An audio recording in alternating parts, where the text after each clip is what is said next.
Configurando configuração. Vamos lá.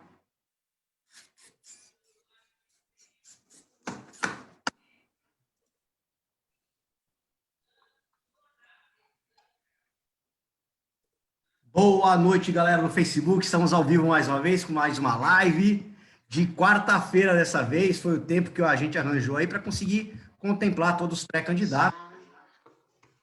Para contemplar todo mundo aí, todos os pré-candidatos. Não haveria data suficiente, eu vou ter que fazer uma na sexta-feira, inclusive, e uma no sábado, que é o último dia da pré-campanha dos pré-candidatos, que eles podem falar com pré-candidatos.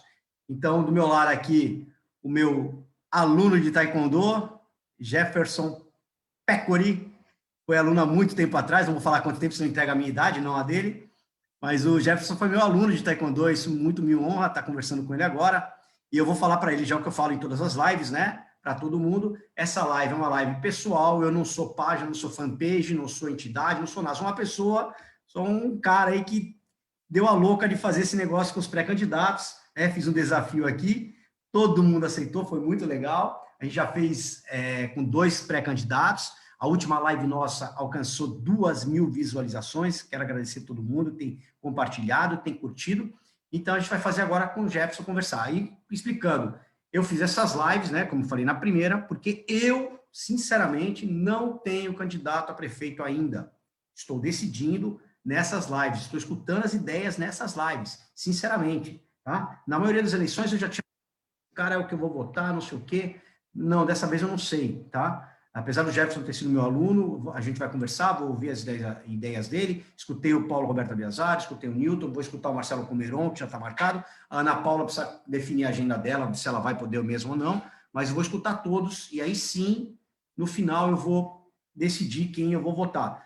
Eu já venho falando que eu vou falar quem eu vou votar, que isso vai ser explícito, mas já estou pensando seriamente em não falar e deixar em off, porque eu estou conversando bastante com os candidatos, estou achando muito legal, e talvez eu não queira influenciar ninguém. Eu quero que vocês assistam às lives e vocês tirem as suas conclusões. Quem vier me perguntar no particular, eu posso até falar, mas talvez eu não me expresse, porque como o Jefferson falou, eu sou formador de opinião e eu não quero tendenciar para nenhum lado. Eu sou bem neutro, bem tranquilo, tenho amizade com todos, né? Amizade assim...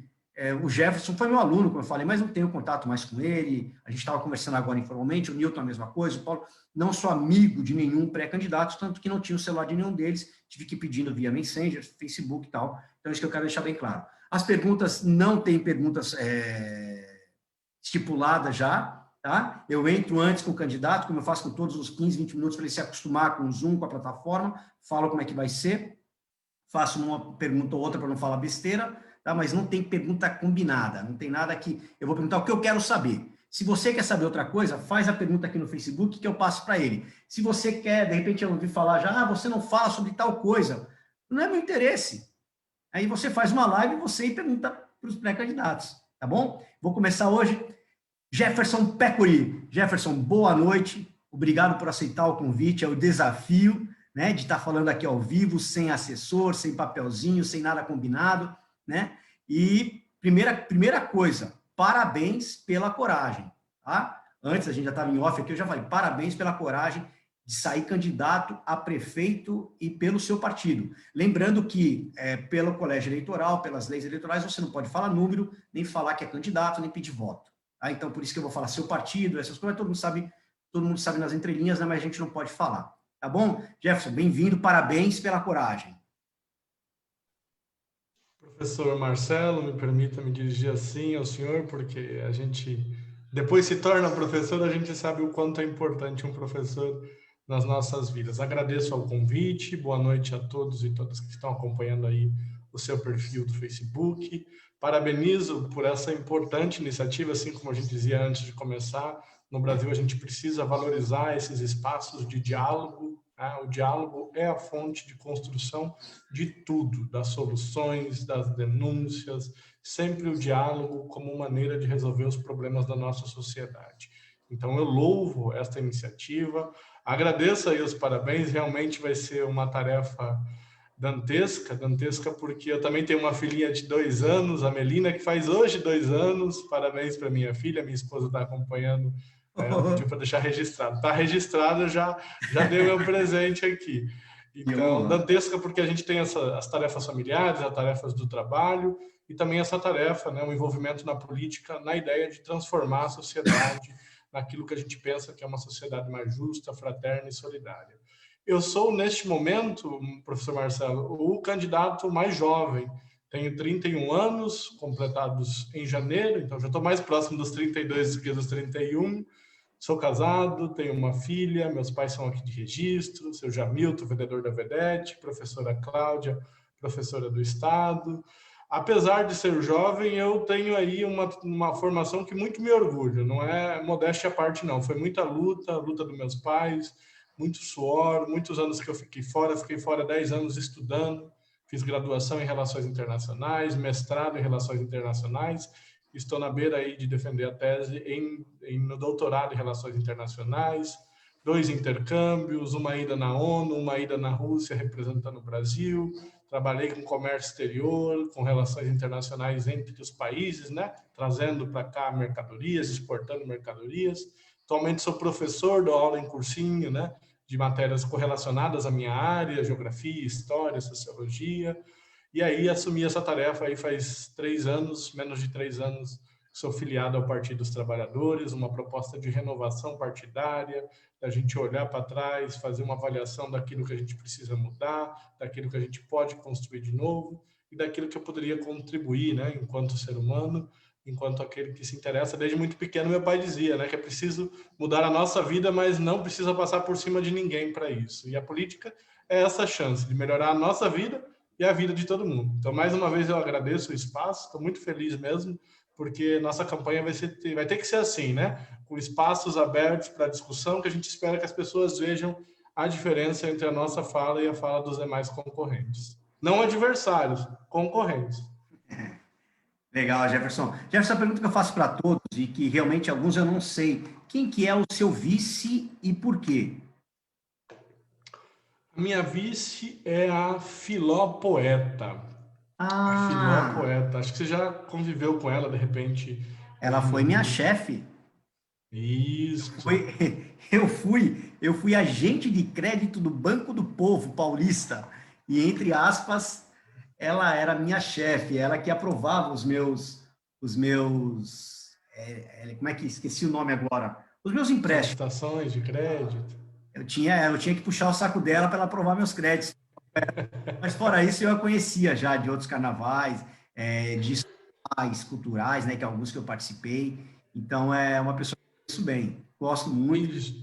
E até onde ela mora, né? Se até onde ela mora, é difícil saber onde a pessoa mora. Né? Se até onde ela Exatamente. Eu brinco com ela que ela tem uma casa parecida, por ela ser poeta, ela disse que não sabia. Eu falo que ela tem a casa parecida com a do Pablo Neruda, poeta chileno, né? Foi uma grande honra, Marcelo, a Filó ter aceito o convite, porque a gente queria uma vice que representasse toda uma história na cidade, né? A Filó tem uma história de trabalho, como o senhor mesmo disse, trabalhou com ela, tem uma história na poesia muito linda, publicou livros, saraus aí nas escolas, levando os estudantes a refletirem sobre o papel da arte, da cultura, e um papel muito importante na comunidade, né? Ela é da pastoral do menor, ela atua aí para ajudar a sociedade a ser um lugar melhor, está muito forte aí na comunidade que ela atua, a comunidade da Igreja Católica. Foi um prazer imenso, assim, a gente estava já há algum tempo fletando com ela a possibilidade.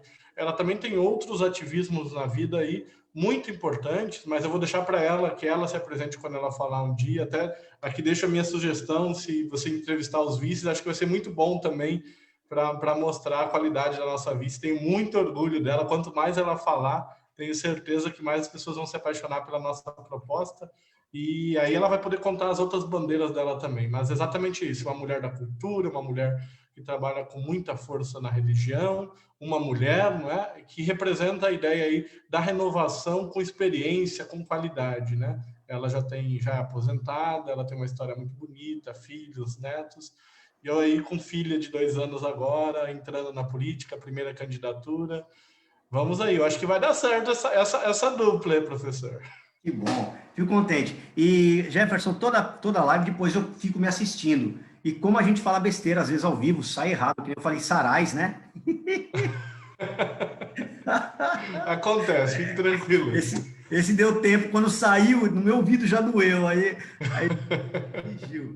Mas deixa eu, quando eu estou olhando para o lado aqui, Jefferson, que eu estou olhando, eu já te expliquei, né? Eu estou explicando para os espectadores nossos aqui. Eu estou olhando no Facebook as perguntas. O doutor Renato Alexandre Diniz entrou, falou buenas, né? Boas noites. O Vladimir Gebrim, doutor Gebrim também deu um coraçãozinho aqui para nós, também está assistindo, tá? A gente não tem pergunta ainda. Quem tiver pergunta pode fazer aqui no Facebook, que eu passo para o Jefferson e faço a pergunta de vocês. Jefferson, a pergunta que eu faço para todo mundo também, não tem como fugir, eu quero saber isso. Como é que você vê, não como é que está agora, ou também como é que está agora, o que você pode melhorar, o que você tem de projeto, o que você tem de visão para o esporte da nossa cidade. Muito bom. Então, começamos, eu acho que de uma área muito sensível pessoalmente ao senhor, porque é professor de educação física, da área do esporte. Nós tivemos muito orgulho, eu queria dizer que é importante a gente ter orgulho da história do nosso partido, das nossas gestões na cidade. Tenho muito orgulho da gestão em que a prefeita Sandra, aí de 2009 a 2013, foi prefeita da cidade. Nós trouxemos com o apoio do governo federal o Segundo Tempo, que era um projeto muito interessante que levava a prática esportiva não só para núcleos, né? Hoje você tem o PEL, que são núcleos, são 4 núcleos na cidade. Mas o Segundo Tempo ia além, né? Porque ia nas associações de bairro, ia no campinho dos bairros e levava o esporte para uma garotada que não tem, às vezes, nem recursos financeiros, né? E às vezes não tem dinheiro nem para pegar o ônibus para ir para um lugar mais centralizado e tal. Então, acho que a gente fez... Então, primeira coisa que eu queria destacar, professor, nós fizemos um processo muito lindo. Desde o final de agosto até a semana passada, até o dia 16, nós fizemos lives, né, por conta da pandemia, de não poder se reunir presencialmente, e abrimos não só para os filiados, mas para todas as pessoas interessadas, e fizemos um plano de governo participativo, coletivo e aberto. Tenho muito orgulho de dizer aqui que até o momento não tive notícia de outro pré-candidato que fez um plano de governo aberto como nós fizemos. E o que a gente escutou foi exatamente isso. Falta esporte nos bairros, né? Não tem lá escolinha de esporte nos bairros, não tem prática de oficina nos bairros, ou melhor dizendo, em poucos bairros, em alguns bairros tem, é preciso ser dito, tá? E a gente quer manter onde tem, mas é preciso uma tarefa muito grande de ampliar a nossa capacidade de levar esporte, principalmente para a turma da periferia. Assim, muito claramente, se a gente não levar esporte para as pessoas em vulnerabilidade social, o traficante vai conquistar esse jovem e vai levar ele para o tráfico. Então, a nossa tarefa é vencer o tráfico. A gente sabe que foi construído um presídio em registro e eu proponho o desafio da gente não deixar nenhum jovem nosso ir para o presídio. Colocar todos os nossos jovens para praticar esporte, reformar as quadras aí nos bairros, que muitas estão deterioradas, colocar, às vezes, brincadeiras, né, que não são das modalidades tradicionais, por exemplo, empinar pipa, jogar taco, brincar de peão, de bolinha de gude, são todas atividades que você pode valorizar ali, muitas vezes, o que a criança está fazendo e ela se sente bem fazendo aquilo. Então, acho que essa é uma primeira tarefa, a gente ocupar os bairros com esporte. A segunda tarefa muito importante é a gente investir nos esportistas. A gente observou um processo aí, infelizmente, às vezes faltou até transporte para levar os nossos esportistas em algumas competições aí, como a gente viu nos últimos 2 anos, a prefeitura, às vezes, por falta de fazer um processo de liberação de verbas e etc. Então, o apoio aos esportistas, a gente tentar ampliar a nossa Bolsa Atleta, eu acho que é um desafio muito importante. O nosso Fundo Municipal do Esporte, nós temos que ir nessas grandes empresas que estão na cidade, então aí Rede Grau, Boticário, as grandes empresas aí que empregam no centro, para elas serem contribuintes do esporte, porque essa juventude que faz o esporte, a gente sabe aí, eu tenho minhas lembranças da aula de taekwondo, a disciplina, a ética, o respeito àquele que está naquele momento competindo com você, mas não é inimigo. Tudo isso vai preparar uma pessoa para o mercado do trabalho muito consciente que vai ser um bom funcionário, que vai cumprir. Então, tem um papel aí, não é só para ser o grande esportista, né? O campeão olímpico, o campeão brasileiro, o campeão sul-americano. Mas a maioria deles não vai ser o campeão, vai ser o campeão na vida. Quer ser o bom pai, quer ser o bom trabalhador, quer ser o bom cidadão, que isso é o mais fundamental que eu acho que o esporte relega na nossa sociedade. Então, investir seriamente aí nos atletas, enquanto modalidades esportivas, aí sim, nas mais tradicionais. Eu proponho um desafio da gente criar um lugar unificado aqui, que a gente possa chamar de uma vila olímpica. Eu acho que é um desafio que a gente tem que estabelecer para nós, para investir no esporte de alto rendimento. O esporte de alto rendimento eleva o nome da cidade, contribui para trazer turismo, contribui para trazer empresas e investimentos. E um quarto ponto, que para mim também é muito sensível e para nós é uma bandeira que não abrimos mão. É preciso a gente investir no esporte que a gente chama de paralímpico ou nos para-atletas, né? Nós não podemos esquecer a tão importante segmento da população que a gente existe, né? Eu mesmo conheci nesses dias, professor, fui visitar um jovem que jogava capoeira e sofreu um acidente, e ele ficou tetraplégico e ele está em depressão, porque imagina, né? Você vivia com o corpo e ele fala que não existe opções de esporte, então a gente tem que construir aí, às vezes não é nem um campinho, né? Mas um parque para as crianças com brinquedos adaptados. Nós não podemos deixar isso de lado. Veja aí uma coisa mais simples ainda, né? As nossas calçadas, se a gente quer ir para o Sesc, ali pelo centro, vai ser muito difícil chegar no Sesc para fazer uma prática deportiva no Sesc, porque as calçadas não respeitam a lei de acessibilidade. Então a gente precisa, mesmo os ônibus, ano passado foi uma luta que eu me envolvi pessoalmente, que acabou a gratuidade, né? Então o atual prefeito não estava renovando a gratuidade para as pessoas com deficiência. Aí você imagina, se já é difícil para a pessoa com deficiência se locomover, imagina sem a gratuidade no transporte coletivo, né? Porque muitos deles não trabalham, muitos deles vivem de favor, a família vive no limite porque paga alguém para cuidar, porque tem, né, uma cadeira de rodas, a fralda, tudo isso tem um custo muito elevado e a gente conseguiu, até ontem fez aniversário dessa luta, conseguimos obrigar o então prefeito Nilton Hirota a aceitar a lei, embora ele tenha vetado a lei para as pessoas com deficiência. Então, tenho muito orgulho da nossa luta, muito orgulho dessa caminhada no esporte, e eu tenho certeza que nós vamos fazer a diferença. E tem uma última ideia que nós discutimos, que a educação, às vezes, trata o esporte, professor, como uma aulinha, né? Eu já vi muito isso quando eu estudava, assim, vai lá fazer esporte como se fosse menos importante.